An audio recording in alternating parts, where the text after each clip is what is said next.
Welcome back, YouTube. Today I wanted to give you an overview of my LX470 Lexus, aka Toyota Landcruiser. This is a 100 series Landcruiser. They made these between, I believe, correct me if I'm wrong, they started in 1998 building this platform and ended in, I think, 2008. So they had a roughly 10-year run of this truck, and I wanted to give you an overview of my build, why I built it that way, the money I spent, and how it serves its purposes today. So first, she needs to be cleaned.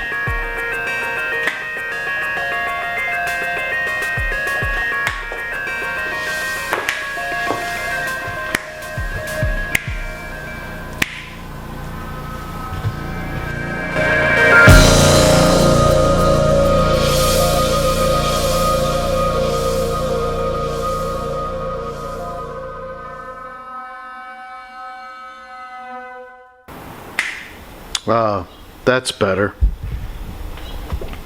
So this is my 2003 Lexus LX470. It is in galactic gray, my favorite color on this truck. And I'm going to start at the front of the truck here. This is my TMJ bumper. It's a bumper from Australia, and the reason I chose this bumper is, one, because of the looks, two, because it has a winch mount, and three, because it was a little bit lower cost than some of the other offerings from ARB and SLE. I also think it's one of the best looking bumpers I've seen. It used to have these rubber bumpers on the front, and I think it looks a lot cleaner without them. One of the reasons I don't like this bumper is the winch mount. The winch mount is actually a separate mount. It is not part of the bumper, and I've actually bent it before trying to do some recovery on my truck when I was stuck. So it is not the most stout mounting position for my winch. My winch is a worn M8000, which is also probably not stout enough for this truck. It says 9.5 XP and XD9000 on it. The reason that says that is my locking latch lever stopped working. It got stuck, so I bought a new clutch and rebuilt the clutch on this, and now it's working perfectly again. Another reason I don't like this front bumper is it doesn't have D-ring mounts for recovery. I have to just use my OEM recovery connection point here. I have another one here, and I use those if I need to pull from the front. But the bumper itself, which any stout bumper would have D-ring mounts on the front here, so you don't have to reach under the bumper where it might be stuck in mud or something like that. I haven't run into any of those problems, but again, I think it would be beneficial to have D-ring mounts on the front. Also, there are no high lift jack points, so if I have to lift my truck, I have to lift it from the sliders or elsewhere, and when I'm lifting it from the sliders, that ends up causing damage to the car. As you can see here, that is from the high lift jack scratching my truck, lifting it from the the slider here, and then I did it a second time on the same side of the car, scratch from the high lift jack while I was lifting it from the slider. So high lift jack points on the front bumper would be beneficial as well. I know that if it had D-ring mounting points, that could be a potential point for lifting the truck with a high lift jack. I have a SLE skid plate. You can get these in either steel or aluminum, and as you can see with all the scratches, it's a good thing I chose steel. Steel is much more durable.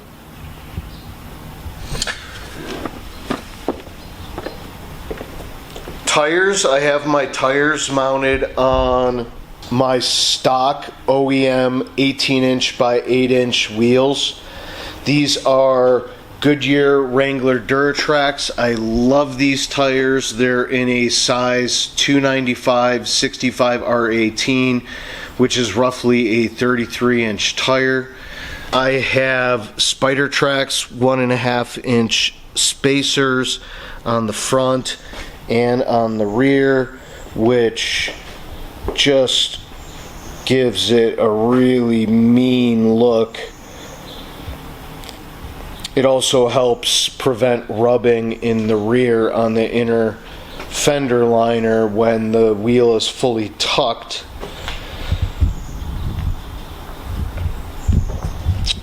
Suspension, I have the Old Man Emu 2.5-inch lift kit, which comes with these Old Man Emu shocks, front and rear, and heavy duty springs in the rear, and then also a torsion bar. The front is not sprung by a spring, it's sprung by a torsion bar here that you can see my markings on the front spline there, as I had to re-index them when I installed them. And the front suspension, because it has the torsion bars, is actually adjustable with this nut, so you can raise or lower the front suspension simply by turning that nut. It's pretty nice.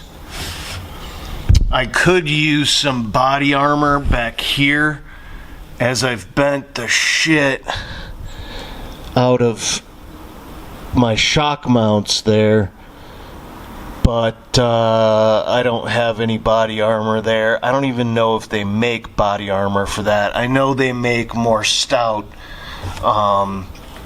trailing arms, but I haven't found the need for those. I do need some protection there.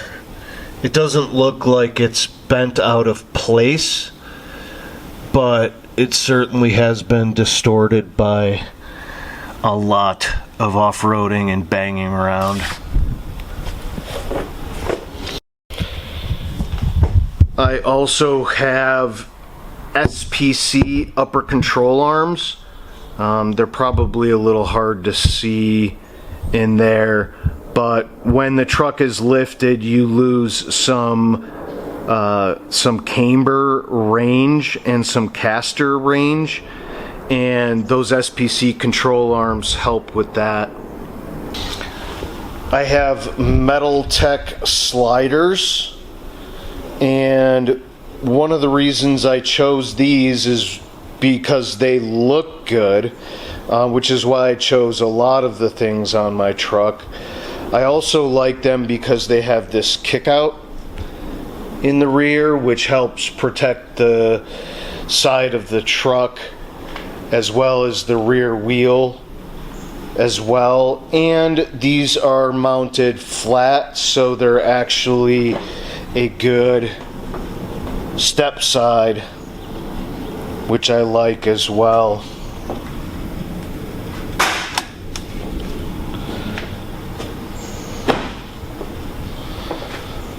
go under the hood.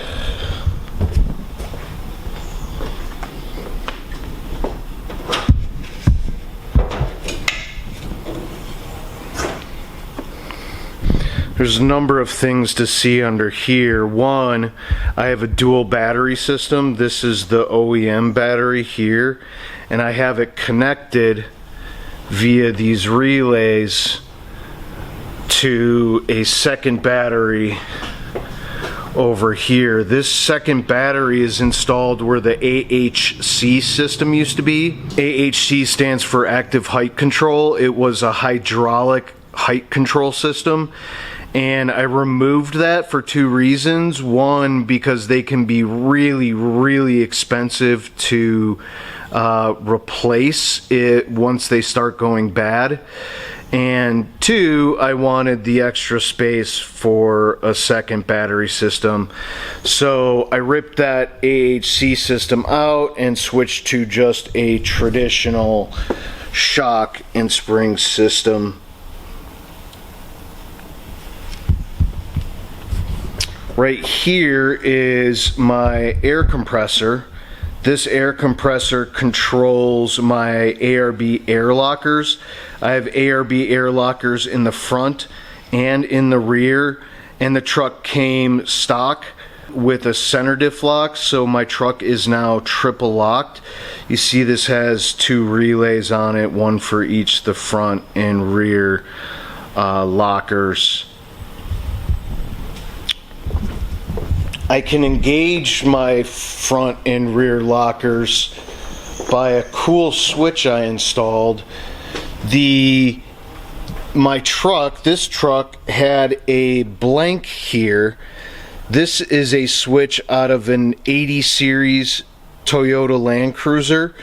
The 80 series Toyota Landcruiser came with an option to have front and rear electronic diff lockers. Mine are not electronic, they're air, so I have to, one, switch on the air system, and then two, I can lock the rear locker or front and rear. OEM switch there, looks real clean. I also have an OEM switch here for my LED light bar mounted to the front bumper. I used to have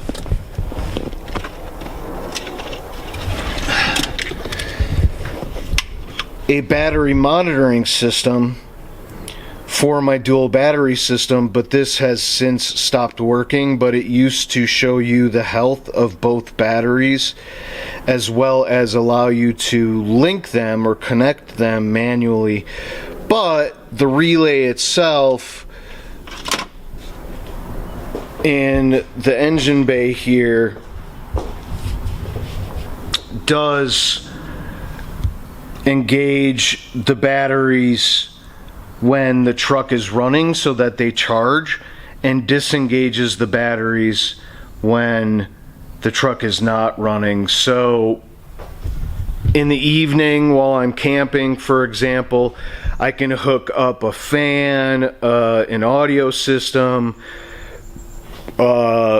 stuff for my kids. I can charge my phone all from the second battery while I'm camping with the car off, and then that won't drain the main battery, so I can still start it in the morning after a long night of camping or a long weekend of camping.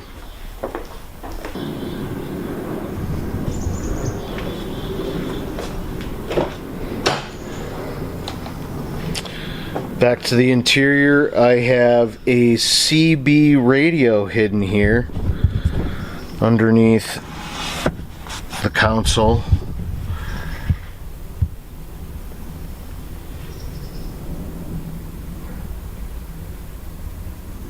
And that is connected to a antenna, which is mounted right up here. And I have a whip that I can screw right onto it real easily. I have a Yakima shuttle box up top for carrying stuff to go camping, and all my recovery gear is stowed away in a bin in the back of my truck. Now let's move on to the back of the truck. I'll show you the rear bumper. This rear bumper is from Slee Off-Road, and I think it is just badass. That's one of the reasons I chose it. I love the dual swing outs, one for the tire, one for a ladder, and it is a really stout bumper. It has D-ring attachment points here and here, and that is something that is missing on the front bumper that I wish it had. Everyone asks me, what is this thing? What is this tank on the back of your truck? That is a power tank. It holds CO2 or carbon dioxide, and I use that for filling up the tires when I air down. After I'm off-roading, after having aired down, that can fill up each tire in less than 30 seconds. So it's super handy to have. I do love having the ladder, and I do love having a tire mount on the rear. But the one thing I don't like about this rear bumper is the amount of time it takes to open it up. Opening up the rear of a Landcruiser without the rear bumper is 2 steps. You have to raise the tailgate, raise the top portion of the tailgate, and then lower the bottom portion of the tailgate. So that's 2 steps. This adds at least 6 steps to the process. You have to, 1, unlatch the swing out latch, lift the locking pin, and then swing it out. Step 3. And then double that, boom, locked in place. And then double that number of steps for opening up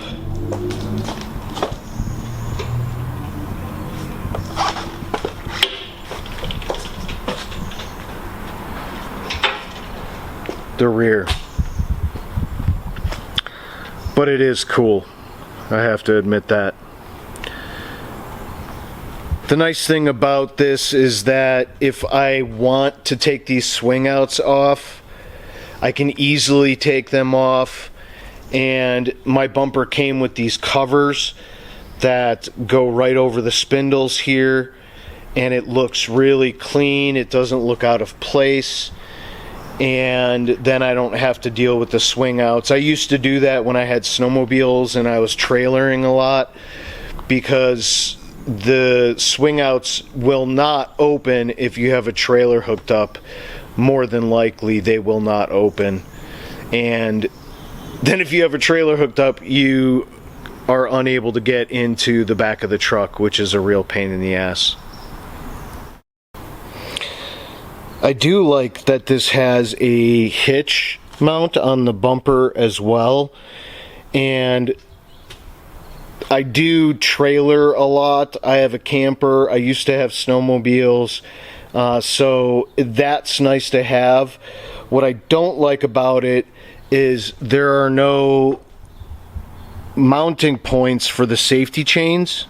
I just kind of have to either latch them in there or connect them to a D-ring. And on my camper, the safety chains are too short to meet the D-ring, so I just have to put them in here in these little holes here, and that doesn't really do the trick. I think I'm going to plan on welding in some plates of steel here and here, so that I have a good safety chain attachment point when I'm trailering. So that's a good overview of my build of my Lexus 2003 Lexus LX470, otherwise known as the Toyota Landcruiser. I hope you liked it. I hope you enjoy my build. Everyone's build is different, and I'm really interested in what your build looks like if you're building one of these as well. Questions, comments below. Remember to subscribe and build yourself a truck like this because it's badass.